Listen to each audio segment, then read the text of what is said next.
Hey guys, and welcome to Turbo Texture number 3. Today's texture is a huge 3-octave string melody from E.T.'s Flying theme. Now this is when E.T. takes off on a flying bike, so you know the texture is going to be huge, but it doesn't have to be complicated. So before we break down the orchestration layer by layer, let's have a listen to the texture so we can hear what it sounds like.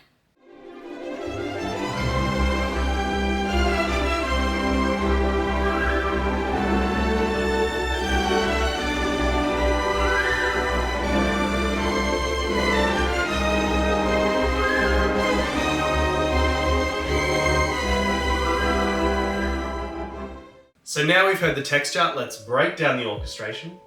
This texture has 5 layers. So we have the melodic layer and 4 layers in the harmony. So if we start by analysing the melodic layer, we can see this huge 3-octave arrangement. And what's special about this arrangement is that the entire string section are playing it, except for the double basses. So we have cellos on that bottom octave, violas and second violins on that middle octave, and first violins on that top octave. And here's a trick that John Williams loves to do as well. He loves to colour his string melodies with some woodwinds. So we have clarinet on the bottom octave and another clarinet doubling that middle octave as well. So if we move on to the first layer of the harmony, we can see these runs being played by harp, piano and flutes. These have a dotted line, which means they're episodic. They don't play through the entire texture. They only play when the melody pauses. So the harp runs across this 3-octave range, and then the piano and the flute join in this top half. So having runs up high in an orchestral texture makes it feel larger than life and adds some really good energy. So the next layer of the harmony are these rhythmic chords in French horns and oboes. The horns are voiced in 4 voices. So this, and then the oboes double a couple of the voices from that chord an octave above, and they play here and here. So having these rhythmic chords helps to add real drive and momentum to the texture. Below that, there's some more rhythm in the low brass. We've seen this voicing before. It's tuba, bass trombone, and 2 tenor trombones. And we're gonna see it again because John Williams loves this low brass chord.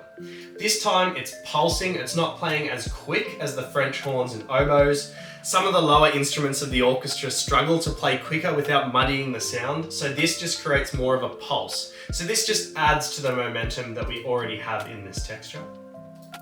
And then we have a bass line in the double basses playing pizzicato, so that's giving this real bouncy forward momentum as well.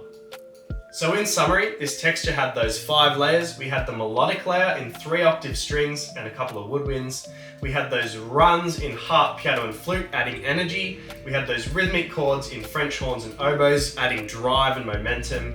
Some more rhythm in that low brass, pulsing and adding to that momentum. And then that bass line in double basses adding that real bouncy momentum as well. So you might notice that there's no sustained layer in the harmony, and that's because we do not want to feel grounded.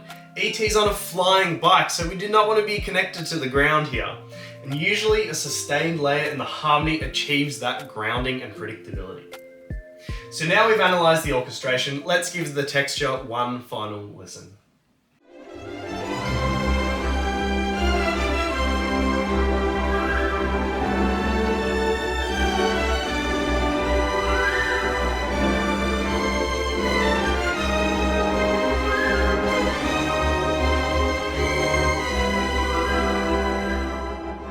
Alright, so that's it for Turbo Texture number 3. If you have any suggestions of pieces you want me to break down the textures of, please leave them in the comments. And if you want to see more of these in the future, subscribe because there's heaps more coming. I hope you have a great day and I'll see you in the next one.